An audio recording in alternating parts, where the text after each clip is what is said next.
तो दोस्तों आज की वीडियो में स्टार हेल्थ इंश्योरेंस कंपनी की यहाँ पे बात करने वाला हूँ। स्टार आईपीओ के बारे में, मतलब स्टार हेल्थ आईपीओ के बारे में यहाँ पे बहुत कुछ जानने को है। अगर आप भी इन्वेस्टमेंट करने वाले हैं इसके अंदर तो ये वीडियो कंप्लीट जरूर देखिएगा। बहुत कुछ खुलासा, बहुत सारी जानकारी आपको इस वीडियो के अंदर मिलने वाली है। यह आईपीओ कैसा रह सकता है आपके लिए, लिस्टिंग गेन इसके अंदर मिलेगी या नहीं, लॉन्ग टर्म में कैसा रिजल्ट आपको देखने को मिलने वाला है, सभी टॉपिक्स पे बात करेंगे इस वीडियो के अंदर। अगर अभी तक आपने मेरा ये चैनल सब्सक्राइब नहीं किया तो चैनल को सब्सक्राइब करके नोटिफिकेशन बेल को हिट कर लीजिए। स्टॉक मार्केट फंड से रिलेटेड वीडियोस आपको मिलती है, निफ्टी और बैंक निफ्टी पे वीडियोस आपको डेली मेरी तरफ से मिलती रहती हैं। देखिए बीच में कुछ वीडियोस लेट जरूर आई हैं, कुछ वीडियोस नहीं आ पाई थी आपकी, वो आउट ऑफ इंडिया होने की वजह से मैंने ऑलरेडी आपके साथ डिस्कस किया हुआ है, उसके लिए सॉरी। अभी बैक टू बैक आपको वीडियोस मेरी तरफ से मिल रही हैं और मिलती रहेंगी। अभी क्या है कि ये इंश्योरेंस कंपनी ज़रूर है, लेकिन इसमें कुछ खामियां हैं और कुछ अच्छी बातें हैं, उसे जान लेना बहुत ज़्यादा ज़रूरी है आपकी इन्वेस्टमेंट से पहले।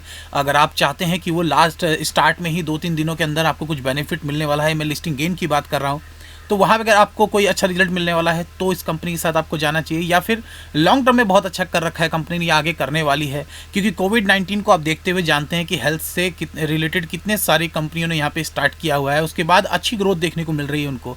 और फिलहाल ये तो कोई नई कंपनी है नहीं, 2006 के अंदर इस कंपनी की शुरुआत हुई थी, तो काफ़ी टाइम हो चुका है इस कंपनी को मार्केट के अंदर। फिलहाल इसकी परफॉर्मेंस कैसी है और आगे आप कितनी ज़्यादा बेनिफिशियल ये कंपनी होने वाली है, इन सभी टॉपिक्स पे बात करेंगे। बने रहिए वेल्थ मेकर के साथ। चलिए शुरू करते हैं। Incorporated 2006 star health aligned insurance company limited is one of the largest private health insurance in India. देखिए मार्केट के अंदर जो इसकी वैल्यू है, देखिए यहाँ पे साफ साफ लिखा हुआ है, with A market share of 15.8% financial 2021 के तहत अगर आप देखेंगे तो इंडिया के अंदर one of largest private sector की ये कंपनी जो हेल्थ इंश्योरेंस फील्ड में सबसे अच्छे मार्क के साथ, सबसे अच्छे रिजल्ट के साथ आगे बढ़ती हुई नजर आई है आपको। 2020 के अंदर, 2019 के अंदर आपको ठीक ठाक रिजल्ट देखने को मिला था। उसके बाद 2021 कोविड-19 के टाइम पे, देखिए 20 से ही स्टार्ट हो गया था कोविड, लेकिन स्टार्ट के आसपास से, यानी कि लास्ट के आसपास से 2020 के आसपास, तो वहां से लेकर के 21 के बीच में लोग नुकसान हुए हैं। और उसके बाद क्वार्टरली टाइम पे भी इनको नुकसान झेलना पड़ा है, लेकिन उसके बाद ठीक है, अभी मार्केट में कोविड की वजह से बहुत सारे लोगों को लॉसेस हुए हैं। आप सोच रहे होंगे कि इंश्योरेंस कंपनी है, हेल्थ इंश्योरेंस कंपनी है, उसके बावजूद इनको 2021 के अंदर, 2020 के अंदर लॉसेस कैसे हुए, क्योंकि वहां पे आपने देखा कि नई नई बीमारियों का इजाद हो रहा था, नई नई बीमारियां आपके सामने आ रही थी, नई नई बीमारियां आप फेस कर रहे थे, काफ़ी सारी डेथ रेशियो आपको देखने को मिले, डेथ रेशियो कितना ज़्यादा बढ़ा, प्रॉब्लम बहुत सारी क्रिएट हुई थी। उसके बावजूद इस कंपनी को लॉस क्यों हुए, क्योंकि क्लेम रेशियो जो है, क्लेम रेशियो भी बढ़ा उसी हिसाब से, समझ रहे हैं, क्योंकि डेथ रेशियो बढ़ रहा था, लोगों का डर बढ़ रहा था। और आपको पता है कि डेथ रेशियो किस हिसाब से इंडिया के अंदर ग्रोथ कर रहा था, लेकिन बीच में अगर आप देखेंगे जब कोविड स्टार्ट हुआ था तो वहाँ पे सबसे कम रेशियो इंडिया का ही बताया जा रहा था। उस दौरान इन कंपनियों ने उसमें हाथ डाला, उसके बाद डेथ रेशियो में बढ़त आई, उसके बाद क्लेम में बढ़त आई। तो क्लेम जितना ज़्यादा पास होता चला गया, कंपनी को उतना ज़्यादा लॉस होता चला गया। इंश्योरेंस कंपनी क्या करती है, हमेशा उन चीज़ों को छुपा करके आपको बताया जाता है जो उन आपके काम की चीज़ है, राइट। मतलब कि कुछ ऐसी चीज़ें और कॉमन चीज़ें हैं, बारीक बारीक चीज़ें हैं जो कि इंक्लूड होती हैं, उसके बावजूद आपको उसको डिस्कस नहीं किया जाता, या फिर जो डिस्क्रिप्शन होता है उसके अंदर पूरी तरह से कंप्लीटली मेंशन नहीं किया जाता। इस वजह से आपको समझ में नहीं आता या फिर पता नहीं चल पाता है। बहुत डीपली अगर आप एनालाइज करते हैं तभी आपको समझ में आता है कि इस कंपनी ने क्या क्या बेनिफिट आपको अपने इंश्योरेंस प्लान के साथ, आपके टर्म प्लान के साथ आपको दिया हुआ है। लेकिन फिलहाल यहाँ पे ऐसी कुछ झिझक वाली बात है नहीं, इसके रिजल्ट्स काफ़ी अच्छे हैं, क्लेम पास हुए हैं बिल्कुल। अभी आप देखेंगे 2020-2019 के अंदर तो 63% का इनका रेशियो रहा है, क्लेम रेशियो जो रहा है। उसके बाद उसमें बढ़त आई है, तो कंपनी के अंदर ओपन तो बहुत सारे, जिनकी जो क्लाइंट इनके एजेंट्स हैं, वो क्लाइंट में बढ़त तो बहुत ज़्यादा आई है एजेंट्स द्वारा, लेकिन वो एजेंट्स बहुत ज़्यादा कारगर साबित नहीं हो पाए कंपनी के लिए, इसलिए क्योंकि क्लेम रेशियो मैंने आपको जैसा बताया कि बहुत अच्छे नंबर पे क्लेम रेशियो उनका पास हो पाया है। इस वजह से कंपनी को बहुत अच्छा बेनिफिट निकल नहीं पाया है।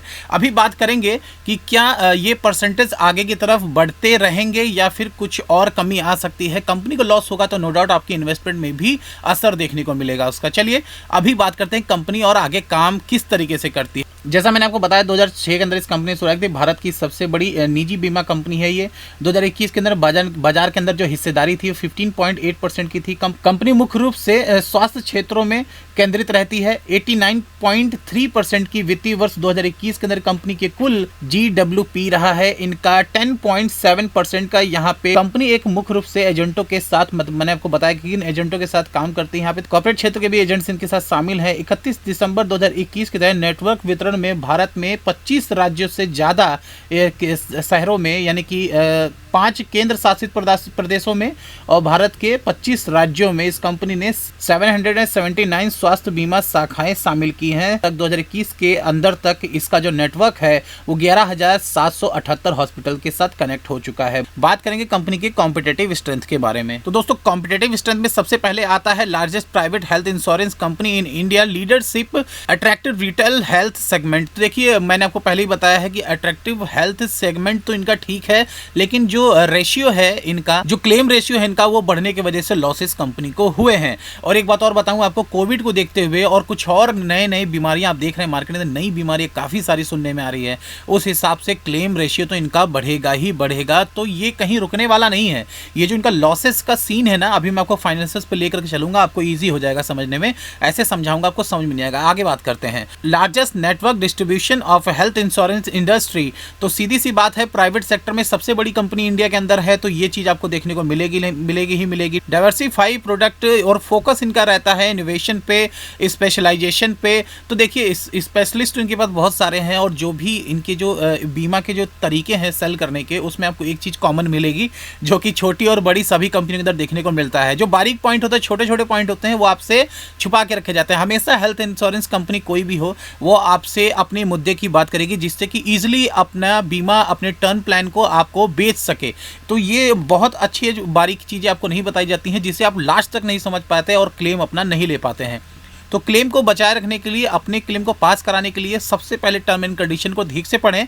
उसके बाद गूगल सर्च जरूर कीजिए कंपनी की पूरी डिटेल के बारे में, कंपनी ने शुरुआत कैसे की थी, इस टर्म की, इस बीमा की पूरी डिटेल है क्या। उसके बाद ही आपको किसी भी कंपनी के अंदर निवेश करना चाहिए या फिर कोई भी हेल्थ इंश्योरेंस करवाना चाहिए। चलिए आगे बढ़ते हैं।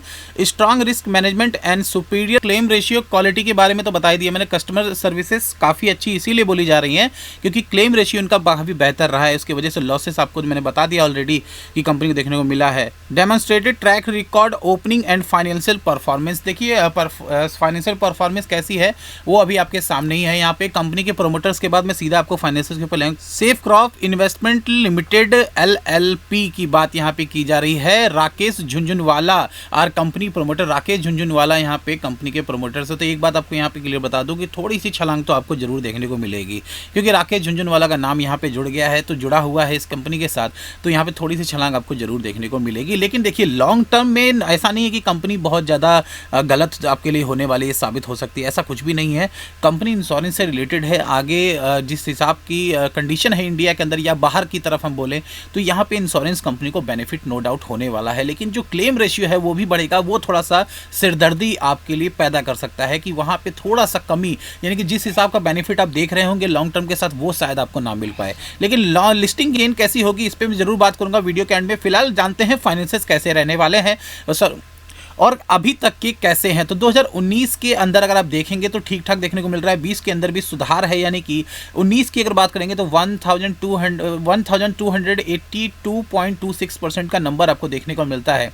वहीं पे 31 मार्च 2020 की देखेंगे तो 2680 का, यानी कि यहाँ पे मामला ठीक ठाक है, सुधरा हुआ है। 21 के अंदर अगर आप देखेंगे तो यहाँ पे मामला माइनस में है, यहाँ पे 8255.81 का नंबर जो कि लॉस में है कंपनी। यहाँ पे 20 के अंदर भी आपको थोड़ा सा सुधार जरूर दिखा है लास्ट में, जैसा मैंने आपको दिखाया था यहाँ पे, लेकिन इसमें कुछ खासा असर पड़ने नहीं वाला है क्योंकि क्वार्टरली अभी जो क्वार्टर जो रिजल्ट है उसमें भी ये माइनस में ही है।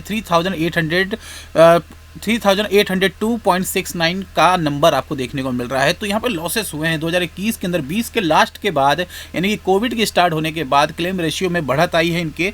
हाँ, इनके बीमा जो एजेंट्स हैं उनको काफ़ी सारे टर्म प्लान बेचने का मौका भी मिला है, काफ़ी बढ़त दिखी है कंपनी को। नंबर जो सेल नंबर है इनके वो काफ़ी बढ़े हैं, लेकिन जो रिजल्ट है, परफॉर्मेंस का जो रिजल्ट है, यानी कि प्रॉफिट रिजल्ट है, वो थोड़ा सा लॉस में जाता हुआ नज़र आ रहा है। आगे ये कंपनी बहुत ज़्यादा बेनिफिट में आ जाएगी ऐसा कुछ भी नहीं है, क्योंकि क्लेम रेशियो जिस हिसाब का दिखा रही है ये कंपनी, उस हिसाब से इनको बहुत अच्छा बेनिफिट मिलने नहीं वाला है। झूठ, देखिए हर कंपनी, कोई भी कंपनी आपसे पूरी तरह से सच्चाई तो बताती नहीं है, वो कोई भी कंपनी हो, वो LIC ही क्यों ना हो, यानी कि गवर्नमेंट की तरफ से जिनके ऊपर गवर्नमेंट का पूरा हाथ रहता है, सपोर्ट रहता है, गवर्नमेंट की कंपनी है, उस पर भी पूरी तरीके से आपको सारी चीज़ें बताई नहीं जाती हैं। तो फिलहाल ये तो प्राइवेट सेक्टर की कंपनी है। मेरी आपसे बस इतनी राय है कि जब भी आप किसी कंपनी के पास से कोई टर्म प्लान लेते हैं तो उसके बारे में डिटेल खुद से निकालिए, खुद से कीजिए। आप उनसे जो पेपर मिलता है, आपको जो लेटर मिलता है पढ़ने के लिए, जो उनकी टर्म एंड कंडीशन पे होता है, मेंशन होता है पेपर पे, आप उसे हिंदी इंग्लिश दोनों में ले सकते हैं या फिर खुद से। आजकल ऐसी ऐसी सर्विसेज चल गई हैं, ऐसी ऐसी एप्लीकेशन है मोबाइल के अंदर कि 2 सेकंड के अंदर आप किसी भी इंग्लिश को हिंदी में, हिंदी को इंग्लिश में ट्रांसलेट कर सकते हैं और ईजिली पढ़ सकते हैं उसे। तो पूरी बारीक पॉइंट को पढ़िए, कुछ भी मत मिस कीजिए, उसके बाद ही अपने टर्म प्लान को खरीदना चाहिए। चलिए आगे बढ़ता हूँ। यहाँ पे ऑब्जेक्टिव ऑफ इशू में देखिए, ये कोई खास बात होती नहीं है। हर एक कंपनी कहती है कि मैं अपने काम को बढ़ाने वाले हैं और हमारे ऊपर जो छोटे मोटे कर्जे हैं उसे हम इस अमाउंट के साथ कंप्लीट करेंगे, उसे हम भुगतान करेंगे अपने अमाउंट को। तो ये तो हर एक कंपनी कहती है। वैसे यहाँ भी मेंशन है this IPO aim to utilise the proceed segment. देखिए हर एक कंपनी यही बोलती है, मैंने को पहले ही बताया है। अभी बात करेंगे कंपनी के डिटेल के बारे में। तो ओपनिंग दोस्तों यहाँ पे 30 नवंबर 2021 की, यानी कि कल की डेट में इसकी ओपनिंग होने वाली है। क्लोजिंग यहाँ पे 2 दिसंबर को होने वाली है। 3 दिनों तक मार्केट आपको ओपन में, 3 दिनों तक ये मार्केट में आपको ओपन दिखने वाला है। Issue type book build issue type होगा ये स्टॉक मार्केट के अंदर आपको जरूर देखने को मिलेगा। फेस वैल्यू 10 रुपीज़ पर इक्विटी शेयर्स आपको देखने को मिलेगा। आईपीओ प्राइस 870 to 900 पर इक्विटी शेयर्स आपको देखने को मिलेगा।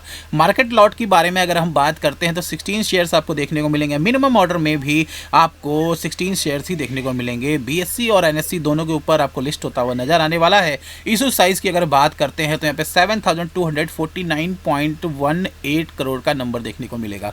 फ्रेश इश्यू में क्या रखा हुआ है तो यहाँ पे 2000 करोड़ का नंबर आपको देखने को मिल जाता है। ऑफर फॉर सेल की अगर हम बात करते हैं, तो 5,83,24,225 equity share of 10 rupees aggregating up to 5,249.18 crore का नंबर देखने को मिला। नंबर काफ़ी बड़े हैं, काफ़ी मज़ेदार रिजल्ट्स आपको फिलहाल लिस्टिंग गेन में देखने को मिल सकता है। तो यहाँ पे मैं नेगेटिव आपको नहीं कर रहा इसको लेकर के। अगर आप एलिजिबल हो जाते हैं तो आपको कुछ ना कुछ तो हाथ लगने ही वाला है इसके साथ।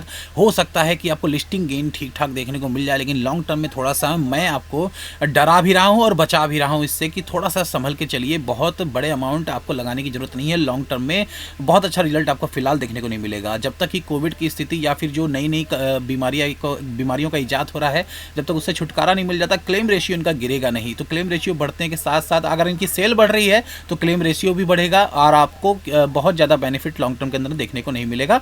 शॉर्ट टर्म में हो सकता है कि कुछ आपके हाथ लग भी जाए, क्योंकि नई नई कंपनी अभी अभी लिस्ट हो रहे हैं ये आईपीओ, उसके साथ हो सकता है कि कुछ आपको बेनिफिट दे करके चला जाए, वरना बहुत अच्छा रिजल्ट मेरे हिसाब से तो आपको देखने को नहीं मिलेगा। स्टार हेल्थ आईपीओ के टाइम टेबल के बारे में यहाँ पे बात करते हैं। ओपनिंग डेट आपको 30 नवंबर 2021 की बताती है। क्लोजिंग 2 दिसंबर की बताई है। बेसिक ऑफ अलॉटमेंट डेट यहाँ पे 7 दिसंबर 2021 के अंदर देखने को मिलती है। इनिशिएशन ऑफ रिफंड की अगर बात करते हैं तो 8 दिसंबर 2021 के अंदर मिलेगी।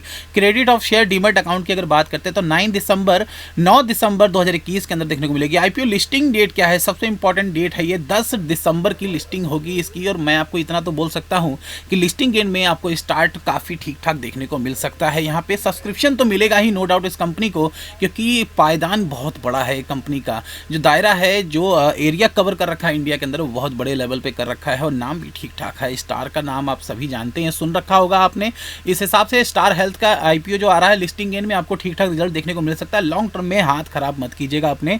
आगे बढ़ते हैं। स्टार हेल्थ आईपीओ के कट अमाउंट एप्लीकेशन शेयर्स के बारे में यहाँ पे बात करेंगे। मिनिमम में एक लॉट आप ऑर्डर पे लगा सकते हैं जिसके अंदर शेयर्स होंगे वो 16 होंगे। अमाउंट जो आपको देना होगा वो 14,400 का देना होगा। मैक्सिमम में क्या दे सकते हैं तो 13 लॉट आप ऑर्डर में लगा सकते हैं। शेयर्स आपके पास होंगे 208 जिसका अमाउंट होगा 1,87,200 का। तो दोस्तों ये कुछ थी जानकारी इस आईपीओ के बारे में। आई होप कि आपको समझ में आया होगा। मैं आपको किसी तरह से इसका प्रचार प्रचार नहीं कर रहा। मैंने जो रियलिटी है वो आपके सामने रखी है, उसके हिसाब से आपको डिसीजन लेना चाहिए। और बाकी किसी भी इन्वेस्टमेंट से पहले, किसी भी ट्रेड से पहले आपको अपनी एनालिसिस एक बार जरूर करनी चाहिए। उस बेसिस पे ही आपको इन्वेस्टमेंट करनी चाहिए। चलिए आगे इसके प्रोमोटर्स के होल्डिंग के बारे में यहाँ पे बात कर लेते हैं। प्री इश्यू शेयर होल्डिंग जो होगी वो 66.2 2% की देखने को मिलेगी। पोस्ट इशू शेयर होल्डिंग जो होगी 58.42% की दिखने वाली है।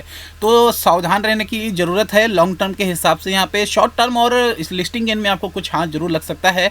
इस हिसाब से ये कंपनी आपके लिए बेहतर साबित हो सकती है। इसी तरह की मज़ेदार जानकारी के लिए आप जुड़ सकते हैं मेरे साथ, मेरे चैनल के साथ, या फिर आप अपना डीमैट अकाउंट ओपन करके मेरे टेलीग्राम चैनल के साथ भी जुड़ सकते हैं। व्हाट्सएप नंबर भी आपको मेरा डिस्क्रिप्शन में ही मिल जाएगा। अगर आपको किसी भी तरह की क्वायरी होती है, मार्केट से किसी भी तरह का हेल्प एंड सपोर्ट चाहिए, आप मुझे डायरेक्ट मुझे मैसेज कर सकते हैं। वो मेरा पर्सनल नंबर है, आपको डिस्क्रिप्शन में ही मिल जाएगा। चलिए आज के लिए सिर्फ इतना ही। इस वीडियो के अंदर मिलता हूँ किसी अच्छी वीडियो के साथ। जय हिंद, वंदे मातरम।